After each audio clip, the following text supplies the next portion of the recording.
All right, so today we're diving into this interesting piece from the Indian Express. It's dated January 14th, 2025. And it looks like the Adani Group might be pumping the brakes on those big 5G plans they had in India. Kind of a head scratcher. Yeah, it's definitely got people talking. See, Adani Data Networks, that's their telecom arm. They weren't really going after the usual, mobile phone market for everyday folks. Their idea was to set up these private 5G networks to power their own businesses like their airports and ports. Ambitious for sure, but seems like they hit a few bumps in the road. And not small bumps either, from what I'm seeing. They really went all out back in the 2022 spectrum auctions. Snagged a hefty 400 megahertz in that 26 gigahertz band. That's a 212 crore rupee investment right there. And they were talking about coverage across a bunch of states: Gujarat, Mumbai, Tamil Nadu, Karnataka, Andhra Pradesh, and Rajasthan. Seemed like they were poised to really own that private 5G space. You're not wrong. But then they were totally MIA from the June 2024 auctions. And now there's even chatter they might give back the spectrum they already got.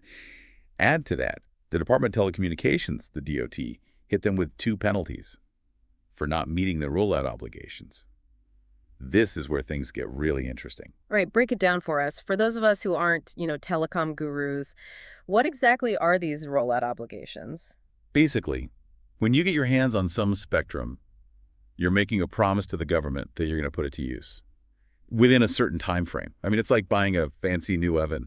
You wouldn't just let it sit there collecting dust, right? Well, I can't speak for everyone, but Yeah, point taken. You're expected to use what you paid for. So what happened with Adani? They miss a deadline or something? exactly, those obligations. They said Adani's 5G networks had to be up and running within a year of that 2022 auction. That didn't happen, and the DOT stepped in with the penalties. I see. So what kind of financial hit are we talking about here? Well, first, they get a show cause notice from the DOT.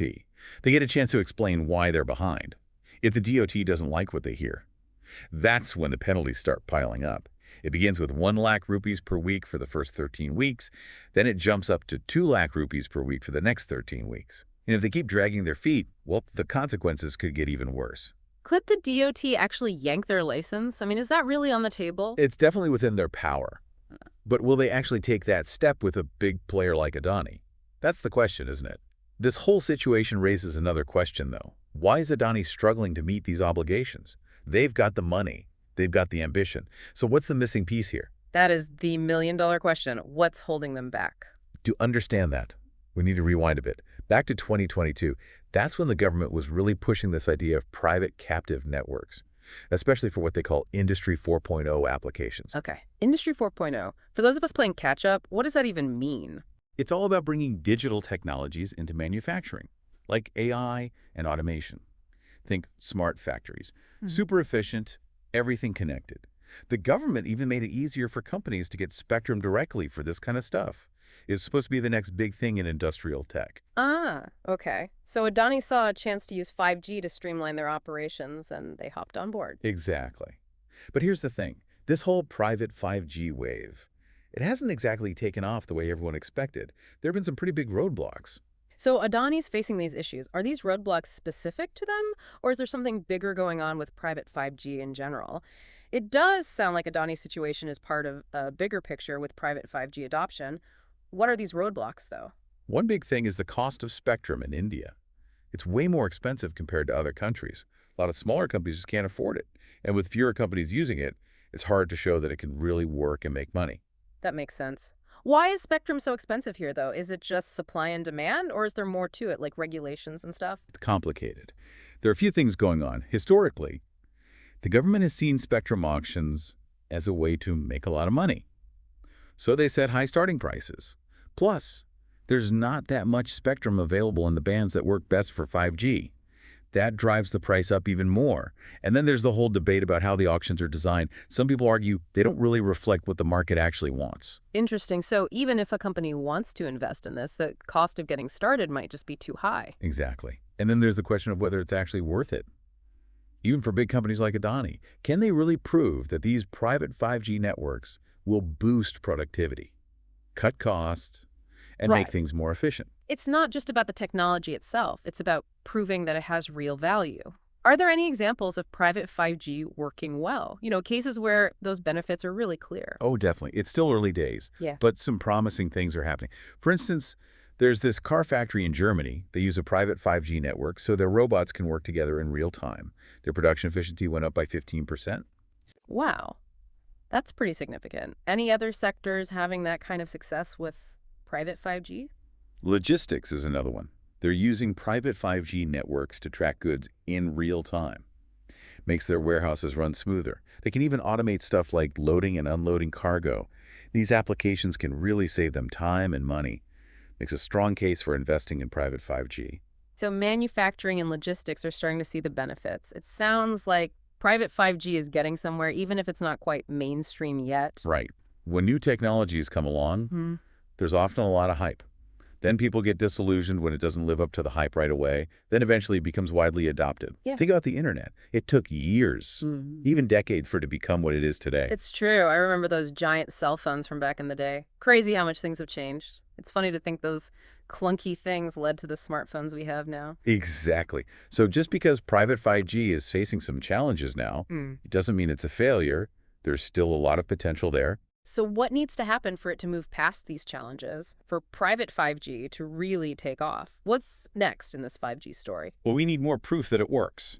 Success stories with real numbers show how it can improve a company's bottom line. That'll build confidence and encourage more companies to adopt it. It's about showing that the technology actually delivers what it promises, not just hype, but actual results. Right. We also need to figure out this cost issue. Like we said, the high price of spectrum is a major barrier. Governments and regulators need to find ways to make it more affordable, maybe with different licensing models or even some kind of subsidies. Makes sense. If it costs too much to get started, a lot of companies are going to stay away. Exactly.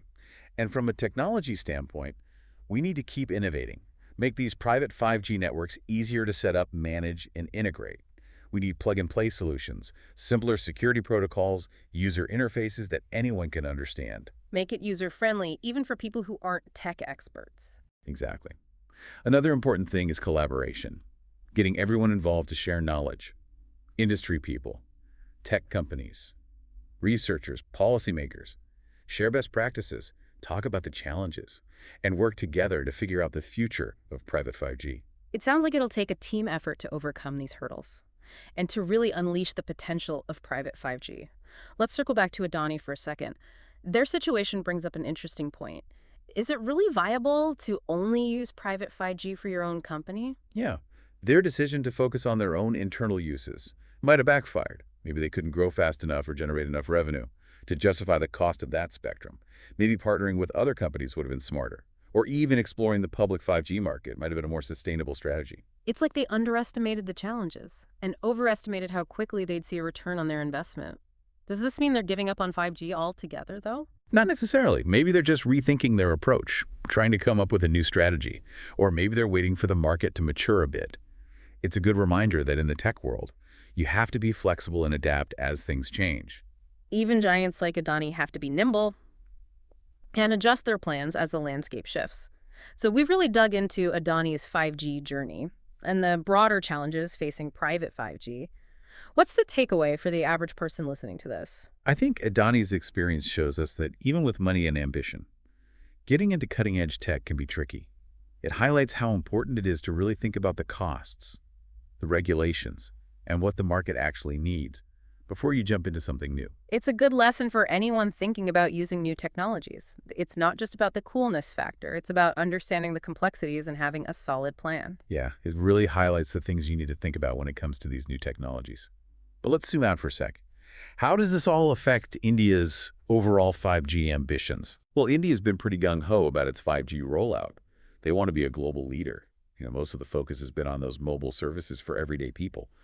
But the government's also recognized the potential of private 5G networks to really shake things up in different industries. Yeah, they've been pushing that digital India vision pretty hard. Right. They see 5G as a way to boost the economy, create jobs, and push technology forward. But as we've seen with Adani, there are some roadblocks along the way. So is this like a setback for India's 5G goals, or just a little bump in the road? I wouldn't say it's a setback, more like a learning opportunity. Adani's situation shows that India needs a more balanced approach, one that considers the costs and regulations and what different industries need, not just the technology itself. It's about making 5G work for everyone. And that takes collaboration, right? Between the government, companies, research institutions. Absolutely. And a willingness to try new things, learn from mistakes, and adjust as you go. It's a marathon, not a sprint. It seems like India has what it takes to be a big player in this 5G race. A huge market that's growing fast, a booming tech sector, and a government that's all in on digital transformation. You're right. But they need to learn from these early adopters, tackle the challenges that are out there, and build an environment where innovation and investment can flourish. Well, we've covered a lot today. We looked at Adani's 5G venture, the ins and outs of private networks, the hurdles to adoption, and what it all means for India's digital ambitions. We saw how even big companies can trip up, how hype can sometimes get ahead of reality, and how innovation often means being flexible and learning from your mistakes. But we also saw the potential of 5G to change industries, connect people in new ways, and open up a world of possibilities.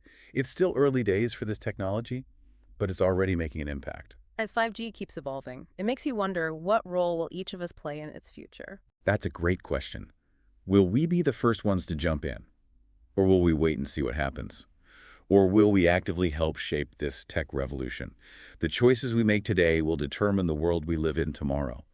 Stay informed, stay curious, and stay involved. The future is in our hands. That's a perfect note to end on. Thanks for joining us on this deep dive. We hope we've sparked your interest in the ever-changing world of 5G.